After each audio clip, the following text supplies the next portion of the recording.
તો હેલો મિત્રો, હું છું અનિલ અને આજે આપણે વાત કરીશું કે શું બિલાડી આડી ઉતરવાથી અપશુકન થાય છે કે નથી થતું. તે પૂરી માહિતી માટે અમારી વિડીયો છેલ્લે સુધી બન્યા રહેજો. અને વિડીયો સારો લાગે તો ચેનલ સબસ્ક્રાઈબ કરજો અને વિડીયો આગળ શેર કરજો.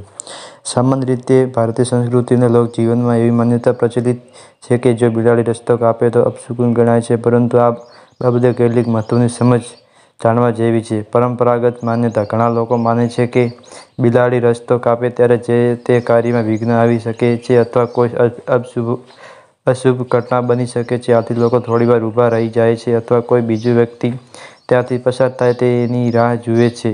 આ માન્યતા પાછળનું સંભવિત કારણ: જૂના જમાનામાં જ્યારે લોકો બળદગાડા કે ઘોડાગાડીમાં મુસાફરી કરતા ત્યારે રાત્રિના સમયે જંગલી બિલાડીઓ જેમ કે દીપડો, વાઘ રસ્તો કાપતી ત્યારે તેમની ચમકતી આંખો જોઈને પ્રાણીઓ ડરી જતા અને ગાડા ઊભા રહી જતા. આ સુરક્ષાના કારણસર ઊભા રહેવાની પ્રથા સમય જતાં એક અંધશ્રદ્ધામાં ફેરવાઈ ગઈ હોય તેવું બની શકે છે. વૈજ્ઞાનિક દૃષ્ટિકોણ: કોઈ તાર્કિક આધાર નથી બિલાડીના રસ્તો કાપવાનો અને આપણા જીવનમાં બનતી ઘટનાઓનો કોઈ સીધો સંબંધ હોવાનો કોઈ વૈજ્ઞાનિક પુરાવો નથી.